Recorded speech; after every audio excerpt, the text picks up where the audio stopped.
salvation that we have in Christ's name. Amen. Persecuted believers. This is something that kind of just fell in my lap over the past month, and we've been talking about Pentecost, and and as we have been talking and thinking about Pentecost, this will connect. When you go to Hebrews chapter 11, it talks about, in verse 36, it says, "And others experienced mocking and flogging and further, chains and imprisonment. They were stoned. They were sawn in two. They were tempted. They were put to death with the sword. They went about in sheepskins, in goatskins, being destitute, afflicted and tormented, people of whom the world was not worthy, wandering in deserts, on mountains, and sheltering in caves and holes in the ground." We read that whole chapter about, by faith, people were doing things looking to the promise, not having received the promise. But then you get on past to the cross and on past, and then you have people looking back saying, because of the cross, because of Pentecost, what we have received, we have our lives we've received what they didn't receive. They look to it, we look back, but we receive it and carry it with us in our lifetime for those that do receive. Well, Tanya and I went down to visit Mom after she got out of work, and I was looking at some old pictures and things, and there was a little book stuck in the corner of the cabinet that she had there, and she said, and I said, "What's this book here, Mom?" And she said, "I don't know, I haven't read it." She said, "Your grandpa's name is in that book." And I said, "It is. What for?" She said, "I don't know, I haven't read it. You have to read it, take it home and read it." I said, "Okay, I'll do that." And it was a book about a lady by the name of Dixie Chambers. Dixie wrote the book and published it in 1977. E.C. Thomas, who was the state overseer of North Carolina at that time, had wrote, "I recommend her book to each reader with assurance that the contents will strengthen one's desire to serve God." The title of her book is "My Book of Trials, or 29 Months Behind Bars." Dixie was put in a mental institution by her family because of her desire to latch on to holiness. All this happened in the Asheville, North Carolina area. That's the picture of the book that you see on the left. Now, while I'm starting to read this thing one night, I could come up out, I'm just lay on the bed, turn the light on, and I'm reading. I come up out of the bed chasing Tanya down. I said, "You're not going to believe what I'm seeing on this page over here." That's Tanya's great-grandmother, and that's Tanya's grandmother, Elmo Jennings. It didn't say Dorothy, it said just Elmo Jennings. And I thought, you got me now, the hook's been set. Margaret Atkins is in there too. Yeah, who? Margaret Atkins. Margaret Atkins, yeah. Does anybody else recognize the name up there?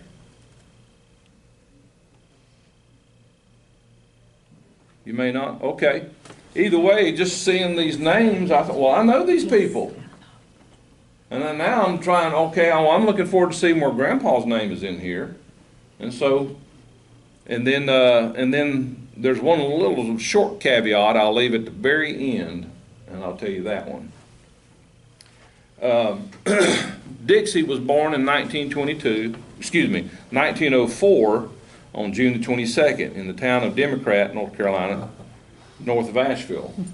I looked it up. Yes, it's there, or it was there. It's awful small, I can tell you that. Her parents, her father was James Hicks Greenwood. He dealt in scientific farming and dairying, and her mother was Lou Ella Ray. The Greenwood family came from England in the 1700s. Her family was the Greenwood in the Asheville area. Her family was established as doctors, lawyers, farmers, people that had money.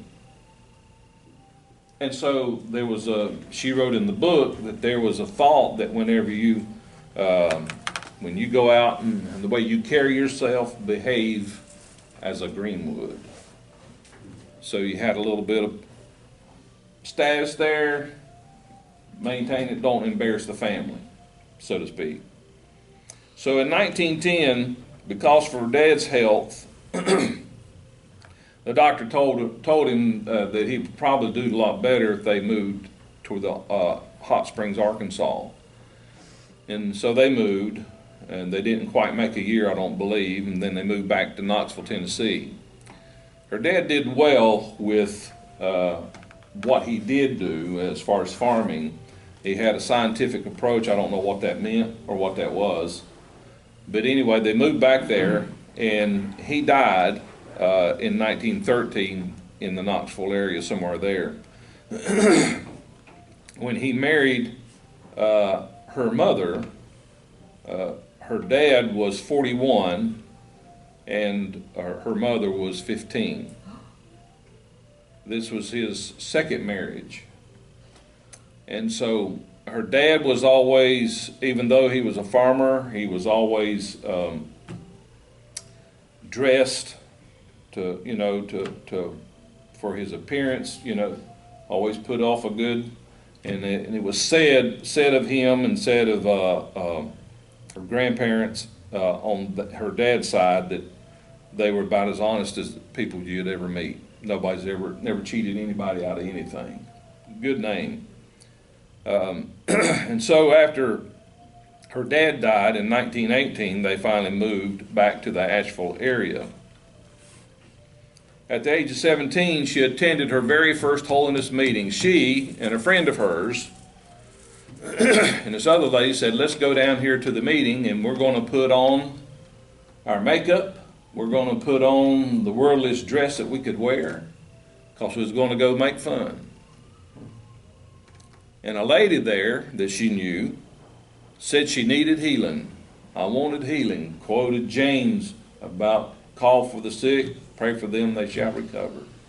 She said that lady, she described it, she was a heavy lady. Anyway, and said that when they prayed for her, she started to holler, I'm healed, I'm healed, I'm healed. She said at that moment, something like an arrow hurt my heart, or hit my heart. And she said, she wrote, that was conviction, of course. She had to get out of the meeting. She had to go. So she goes, and over time, she begins to realize this is something I want to be a part of. I want to have this in my life. And the White Winged Messenger was being published, and she got a hold of one. Her mom, being a Greenwood, being part of that family, and the uncles and the others that were in the town, well, she kept the magazine hid, or the paper, but she said she was just elated at the stories of their faith, people coming to faith, people being filled with the Holy Ghost, things of those nature, stories of that nature. And so it just, so the family recognized, well, this will, as she's continuing to go to church and stuff, oh, there's something special about her. Well, let's send her to Mars Hill College. So she began to read about, investigate for herself, is this a good thing for me to do?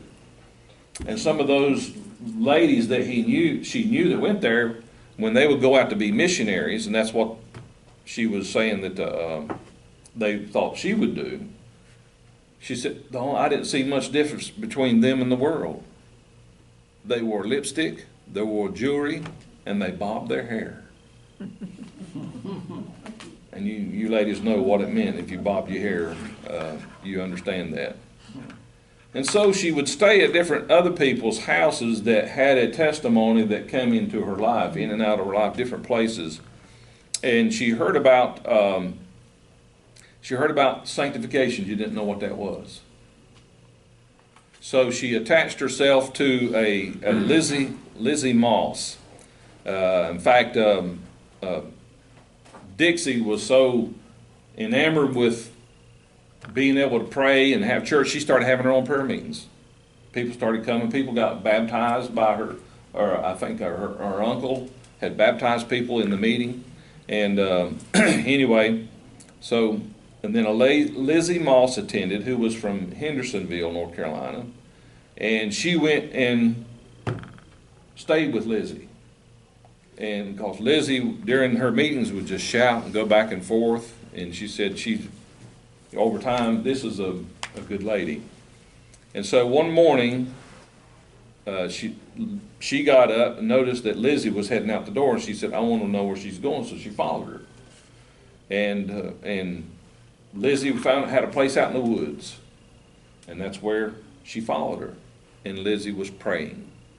And so she decided to get out there and pray too. Well, I'm going to do that too. I want this sanctification, this stuff about sanctification. Lord, sanctify me. She prayed and prayed and prayed. And then eventually, sanctification came that morning, she said, and she began to walk up and down the streets at 8 o'clock in the morning yelling, "Get right with God." She had it. It grabbed her. A friend of hers who was tending the cows, friend of the family, had seen her and thought she's lost her mind. I need to get word back to the family about what Dixie's doing. And so they did. And when she went back home, they obviously reported that he reported to her mother and her uncle, and they had a doctor to come in and examine her. The doctor couldn't find anything wrong with her, so he gave her a tonic. She said, I never took that tonic, whatever it's supposed to be. And so her home life was in such a way that her mama was watching her every move she made, keep doing her best to keep her away from the holiness people.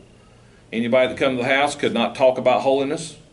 In fact, don't talk about religion, because Dixie seems to take a hold of it real quick.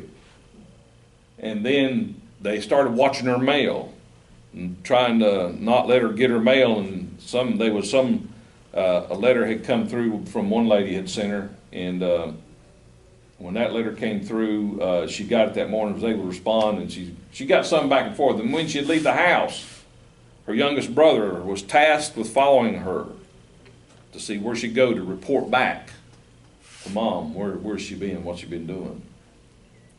But on November the 1st, after she had returned from a revival meeting, attending a place, 1922, the deputy sheriff and 3 other members of the family, or 2 other members of the family, went with her. One was her uncle. Took her to Broughton. Have any of you ever heard of Broughton in Hickory, North Carolina, or Morganton? You've heard of it. It's not a good place. It's a mental institution. She spent 2.5 years in Broughton. And the times that she was there, when she would talk to the administrators and such, and one guy came in that was a lawyer at one time toward the end of her stay, had told her that your family is paying for you to stay here. The Greenwoods, with the funny money they had, they didn't want her out. Make sure she stays in there. And so they were paying, but the lawyer said, I can't see no reason for you to stay. There's no reason for you to stay here, so I'm going to do my best to try to work. And so the churches, different ones that were connected to the Church of God and other holiness groups, got together and began to work on her behalf to try to get her out. The book has in the back of it, it has her committal letter that was written, has other things that's in there that's very documented work. And so, so she gets out, and at night there were times she said the only thing she was able to keep when she went in there was her Bible, and she would hold the Bible outside the bars of the institution so the moonlight would hit it and she could read her Bible, because they would turn all the lights out. It'd be so dark in the place. She was released in the spring of 1925. The Biltmore Church of God had a hand in giving her clothes and getting her established once she got back out. And she went to a Bible training school. Other people that had touched her life, Paul H. Walker, had a hand in her being able to go to the Bible training school. And then she went to Kannapolis to give her testimony after she had a year of school. That name, John A. McCarn, is my granddaddy. After she gave her, that's where his name comes in the book, and I want to know, I had to read all the book to find his name. But in the meeting, when she finished giving her testimony about being committed and all these other things, and how the Lord had helped her and the stuff she went through, he stood up and said, I want to be the first person in this meeting to give this young lady $1 and to help her to go back to school, to help her to continue her studies. And the total offering they received that morning was $37.70. And she told her friend there, she said, I don't even have a purse to put this money in. And so the Lord just carried her through and through. And then in 1932, she graduated from BTS as valedictorian. Gave the valedictorian address. And then from then on, she finally got the gall and told her family, said, I have enough friends and family in this great church. Come on and try to do it again. You won't do it again. She told him, she said, I'll never go back. You're not going to do this to me again. I'm going to be who I am in the Lord, and there's nothing you can do about it. So she didn't have the baptism, but she kept on searching. Finally, she got the baptism of the Holy Ghost. She talked about how wonderful it was, the experience she had, and just her faith and holiness, her desire to live a holiness life and be attached to it. She said, they got something I want. And she just pursued it, pursued it, pursued it until she lived her fullest life in that. So she pastored after that, after her being recognized of how God was using her. She pastored a number of churches. Pastored Bernardsville in around the Asheville area. We know about Brevard, but I never heard of Bernardsville. Anyway, she started a church there from scratch, I think, and it just took off, and she went and was gone for a while and come back, and they said, we need you to come back because it's diminished. And she went back again, let's build it back up again. And so she just had a wonderful ministry, how God had blessed her and how she held on to her faith. Well, in 1976, she's writing this book, penning this book. I was on the campground where she lived doing maintenance. And I had to go around and pick up trash. We'd done it once a week. We'd go around and pick up trash from the houses there. Because you know how the idea of the campgrounds back then, I don't know how it was here, but in Charlotte, once they had the state campground, ministers who wanted to retire could buy a house on the campground, and you could live your retirement out right there on the campground. And so the state provided mowing the grass. If you didn't mow your own, we'd get around to mow it and just try to help keep up the property. But they took care of their own house and stuff. And there was other benefits that came with that. And it was like a community of people that, I mean, you got colleagues, people you've known in ministry. You got a ready, set community that it's good to be a part of. And so I was gathering trash, probably gathered her trash and didn't even know her, didn't even know it. I told Tanya, I said, I can't believe this. It's like a full circle almost. I'm reading this stuff about your side of the family and then my side of the family, the connection, and who knows, I don't know how long she lived there. I probably knew her before then and met her and didn't know it. But anyway, as I'm talking to Mom about it, telling Mom, I said, well, here's what I found. Mom started telling her. And she said, well, your cousin Charlene had read that book, and she's the one who told me your grandpa's name was in there. She said, when you get that back to me, I think I'm going to read that book. And I said, I think it'd be a good idea, Mom. You might like it. I was touched by, and we've heard stories of faith. We had heard how people have had persecution, have been persecuted. for their faith. And there's something about holiness, for some reason, it draws ear or ire, however you want to say it. It draws ire from people. Just last week, when I posted the video online, toward the end of the week, I guess it was about Thursday, I noticed there was a comment had come in. And I make the videos we post here in the class, I make them public. If anybody wants to watch it can watch it. Someone made a derogatory comment about me talking about communion, us having communion. People trolling, just, they can't accept it. There's just different people that have a mindset that you can't get through to. And I thought, oh, and if I had to ask Tanya, I was like, what are they talking about? I said, I don't get it. And she said, we had communion. I said, that's it. That's what happened. So you never know when you're going to draw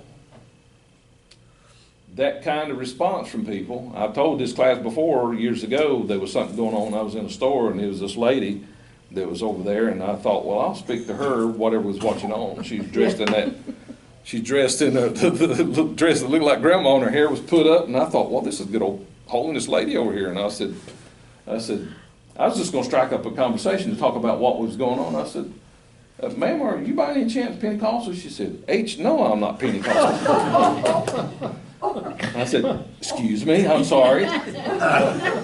Labeled that book wrong. I thought we was going to have something in common so we could talk. But it didn't go that way. I'd love to have seen his face. Yeah, back me up a few steps. The lesson was learned was don't go in quite so fast and so heavy. Just kind of pick your way in through that book. But anyway, you never know what you're going to face. You never know what's going to happen. But God has touched every one of us that's in this class in some way, some point, so that we can, at a moment's notice, share our faith. Fall in the category of those others that Hebrews 11 talks about, those others. There's lots of people that will never have their name in the book who have done great things for the Lord because they serve the Lord, pursue the Lord, and like Dixie, you want all you can get. Whatever God has for me, I want to get it. And then you can share your faith with others. And so that's the story of Dixie Chambers I wanted to share with you this morning. You got any comments? That's one person. The story of one person and how she interacted with some people that you know.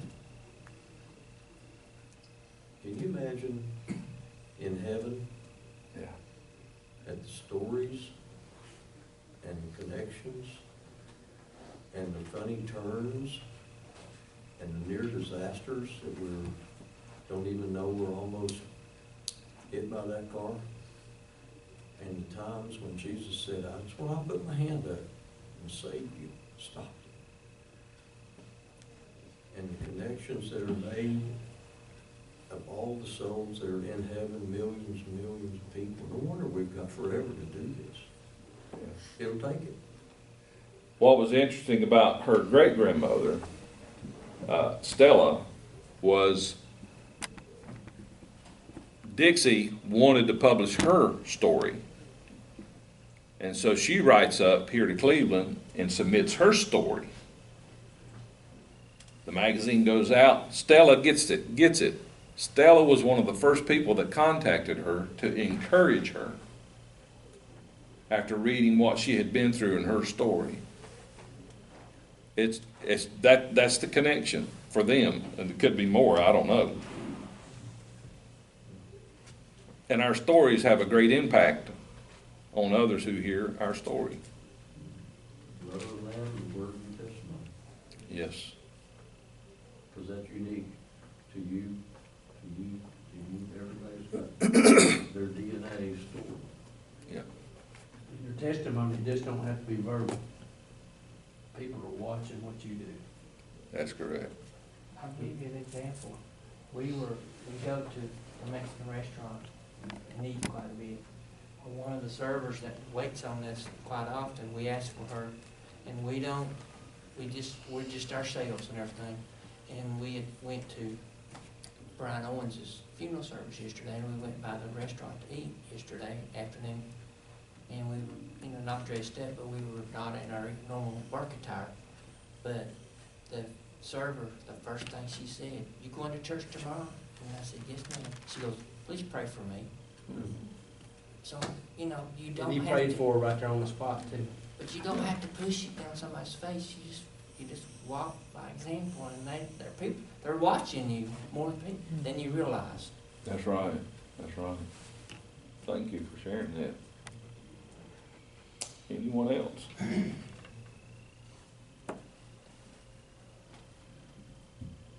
Well, I hope you enjoyed this story. I decided, after finding this book, as part of the emphasis on Pentecost as we go through the summer, to try to pick out some other individuals that have a good story that would be encouraging and to share with you. And so if you have someone that you'd like to recommend that you have knowledge about, let me know. I'll be happy to use it. Yes, Brother Al.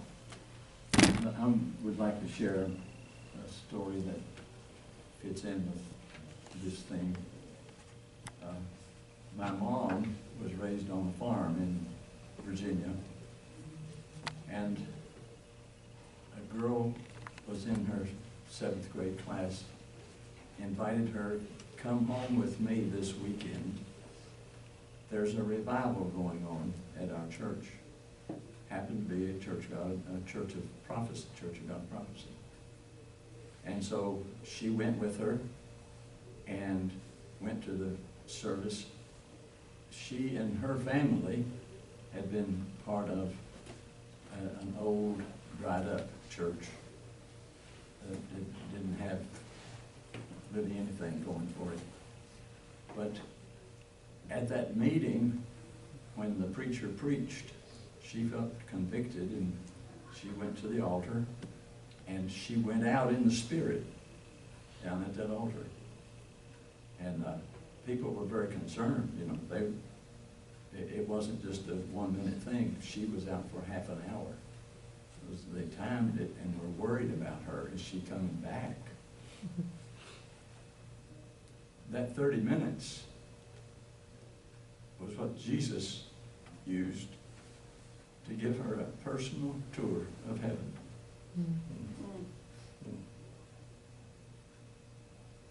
She never got over it, because it was, people would say, "Well, tell us." She said, "I don't have words that will tell you, will describe it." But Jesus gave me that personal tour of heaven, and she said it was phenomenal. Then she came back, and at that altar, those people surrounding her, so afraid she's not coming back. They didn't know what was going on. She's just out. But she came back, and that was her opening testimony for years. Her life was transformed. And she sang the songs. She heard them sing. And told everyone that she was going to marry a preacher. When she married my dad, he was backslid, and they say, "Thought you were going to marry a preacher." She said, "You just wait."